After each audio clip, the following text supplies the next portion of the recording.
muraho neza uri mu majyepfo, mu majyaruguru, iburasirazuba, iburengerazuba bw'u Rwanda, nawe twagusuhuje. Niba TV show turabakunda, nimba dukunda dukandira subscribe. Nje ndi Ntore Alex. Nibyo tumaze iminsi tukubwira kuri Kongo, na n'ubu reka dusubire muri Kongo. Muri Kongo hakomeje wa mutekano muke. Usibye umutekano muke, abantu barapfa, abasirikare batandukanye. Ikibabaza ni inzirakarengane zikomeje gupfa umunsi ku munsi. Byitwa ko hoherejweyo ingabo zo kugarura amahoro. Iza EAC n'abandi bagiye bagenda mu bundi buryo. Ibyo turabizi, utanabizi bimenye niko bimeze. Muri Kongo hari ingabo zitandukanye zaturutse mu bihugu bitandukanye, zagiye kugarura amahoro muri kiriya gihugu. Ariko icyitwa amahoro ni nk'inzozi muri RDC ya Tshisekedi, dore ko wo nta kintu atangaza mu kugarura amahoro muri kiriya gihugu. Tshisekedi ubwe n'abambari be bakomeje gucika kime, gutsindwa, ari nako bakomeje kwiyambaza imitwe yitwaje intwaro, Wazalendo, FDLR n'indi mitwe bafasha. Usibye ko hari n'indi mitwe ibarwanya itemera ubuyobozi n'imigenzereze ya Kongo nka M23, ari nawo uhabajejeje kugeza na n'isaha tuvugana. Muri Kongo hakomeje kuvugwa imitwe myinshi itwaje intwaro ku ruhande rwa Kongo, cyangwa se aba barwanya nyirizina nka M23 twabivuzeho. Niko abantu bakomeje gufasha RDC cyangwa FARDC muri rusange. Urugero nk'u Burundi, nubwo babikoreraga mu ibanga cyangwa bakomeje kubikora mu ibanga, u Burundi buherutse gufata abamajoro, abajenerali, abakapiteni n'abandi bantu batandukanye, babohereza muri RDC mu gufasha FARDC. Niko M23 yabagezeho ikabakubita, abenshi ikabica. Yarabishe, u Burundi burabihishira,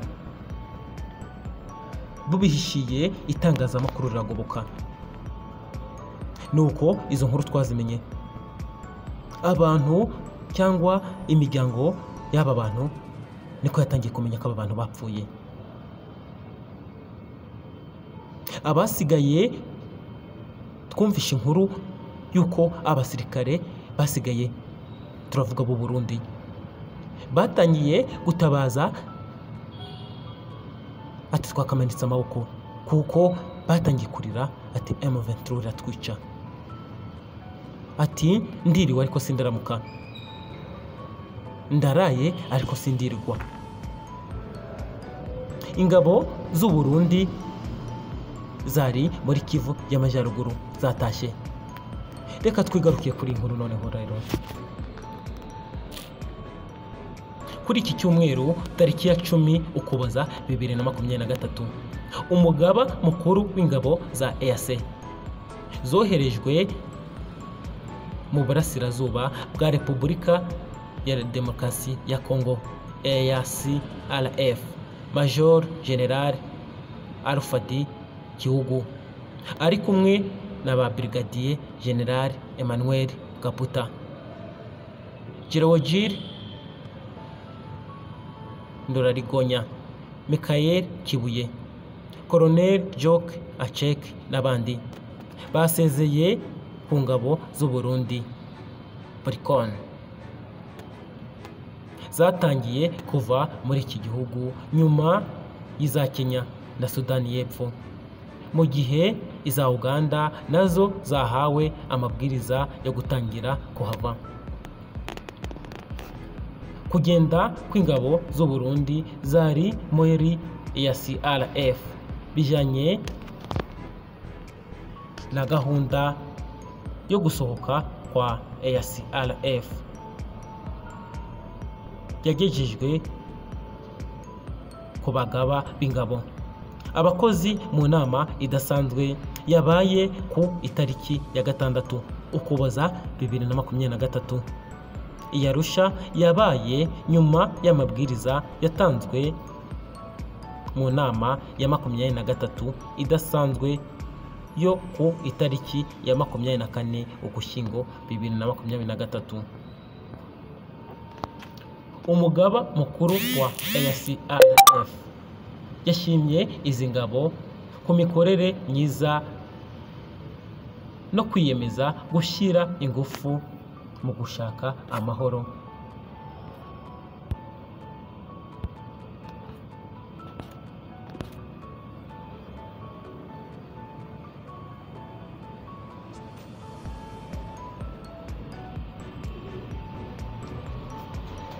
Yabashimiye uruhare bari gushyira mu gushaka amahoro arambye kandi n'ituze mu burasirazuba bwa RDC igihe zoherezwaga ikirurirwe Kicanga na Mweso muri teritwari ya Masisi muri Kivu y'Amajyaruguru. Yagize ati,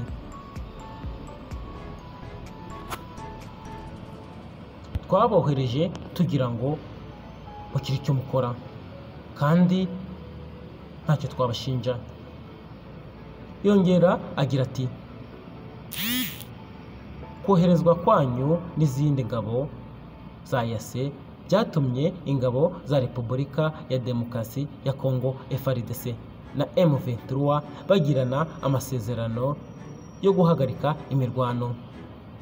Mwashoboye kubungabunga kugeza igihe yarengwagaho mu Kwakira. Twari dufite manda yatanzwe n'abakuru b'ibihugu bya EAC ubu yarangiye.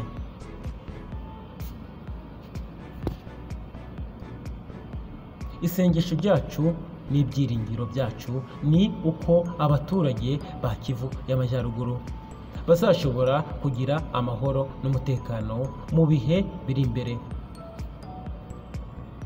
Ingabo zirenga 900 z'u Burundi zasohotse mu karere zinyuze ku kibuga cy'indege mpuzamahanga cya Goma, mu gihe ibikoresho byazo byanyuze ku butaka. Iri ni itsinda rya 3 byasohotse nyuma y'ibihugu bya Kenya na Sudani y'Epfo bimaze gucyura ingabo zirenga 250 na 300. Ingabo zisigaye za EACRF zirimo ingabo za Uganda zifite kugeza ku itariki ya 7 Mutarama 2024 kugira ngo zizabe zarangije gusubira mu gihugu cyazo.